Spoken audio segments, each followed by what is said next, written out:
Guys, this changes everything. I think we've all seen it by now. Hoyoverse officially released a short video today that almost looks like a drip marketing for Rerir. Now the question is, will he be playable or not? Well, I spent an entire day analyzing everything we know about him so far, and all I can say is, it is looking pretty good. So without wasting any time, let's get right into it. Alright, so first of all, why is this short video so important and why is everyone freaking out because of it? Well, that is simply because usually we only get these type of videos for playable characters and not for villains or NPCs. Now, the thing is, this video isn't actually supposed to be a drip marketing like we usually get it for playable characters. If it was, there would be his actual name somewhere on this drip marketing, and it would also look a little bit different. Also, if it was a drip marketing, it would mean that he would be released in the next update, but that's obviously not happening because we're already getting Doran, and right after that, we're getting Columbina. And as you guys can see, on the actual drip marketings, it always says their name, but on this one, it just says Raker of Solnari, and it doesn't say Rerir. So clearly, it's not a drip marketing. But if that's the case, then why is this video so important? Let me explain. He is the first ever villain or antagonist to get a video that looks like a drip marketing. So far, not a single antagonist in the game has ever received a video like that, except for him. We didn't receive this kind of video for Capitano, we didn't get it for Senora, we didn't get it for Arlecchino, whatever antagonist you can name, no one received a video like that. And the interesting part about this is, out of all the times they could have possibly released that video, they're choosing to release this video today. It almost seems like it's completely random, but I don't think it is. In fact, I'm pretty sure. There is a very good reason why they're releasing this video right now. The new Act 3 and 4 Archon quest just came out a few days ago, and by now, most people will already have played it or even finished it. The reason why I'm saying this is because the new Archon quests are pretty much completely focused on him. Now I want you guys to think carefully about this one.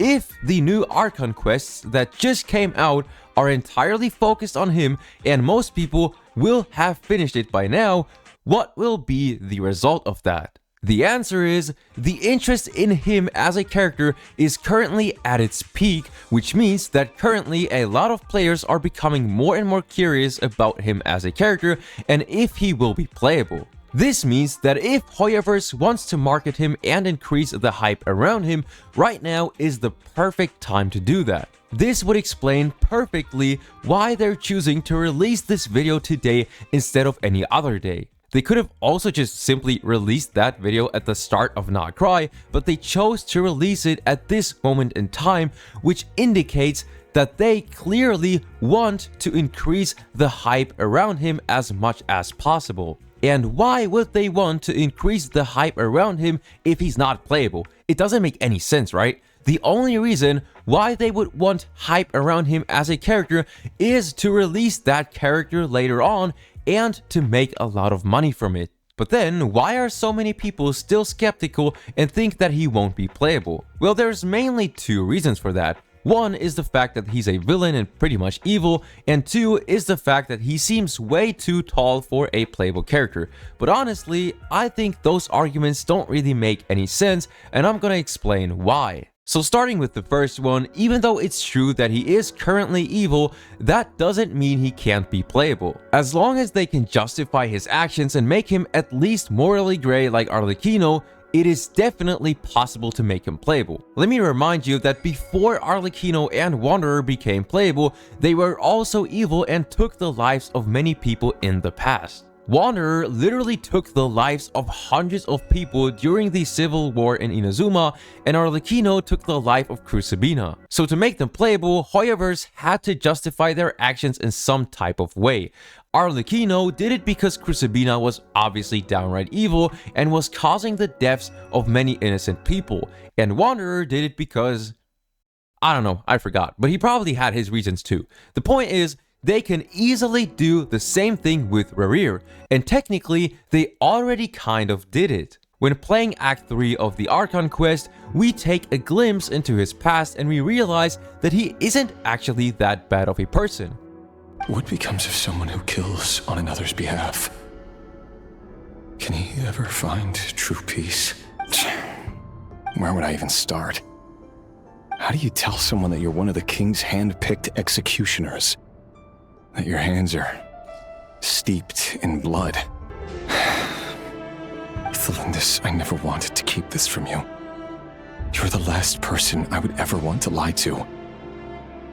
He had a woman that he was in love with, and he seemed like a good person in general. Now, he did secretly work as an executioner at that time, but the only reason why he was doing this was because he was forced into this situation, and he never actually wanted to do this. As you guys can see, his actions are justifiable enough to release him as a playable character, just like Arlecchino. Now, for the second argument that I mentioned earlier, I don't think his height would be a problem. Flynns is currently the tallest character in the game, and as we can see, Varka will be even taller than him, so I don't think size or height is going to be an issue, since Hoyoverse is becoming way more creative with character sizes and different body types now. We should also keep in mind that we're starting to reach the end of Teyvat, which is why Hoyoverse is currently doing so many unexpected things. First, we suddenly got Skirk, then out of nowhere we started getting massive lore bombs, and now we have 2 Fatui Harbingers and one of the 5 Sinners in the region at the same time.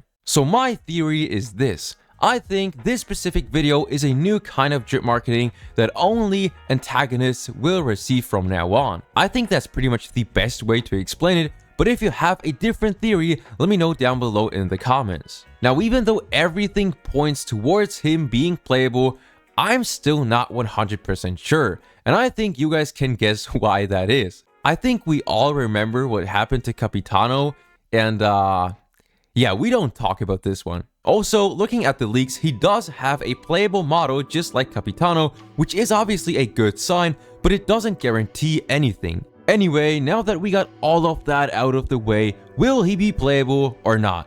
I think as of now, the chances are pretty high. He would be the perfect character for Hoyoverse to make money from, especially since he would be the first playable character that's part of the 5 Sinners. Now, the only question that remains is, if he does become playable, when will that be? Honestly, as of now, it's really hard to tell, but I think it would either be at the end of Not Cry, or much later, just like they're doing it with Dainsleif and Capitano. With that being said, however, let me know what you guys think about this down below in the comments, and as always, I wish everyone a nice and wonderful day.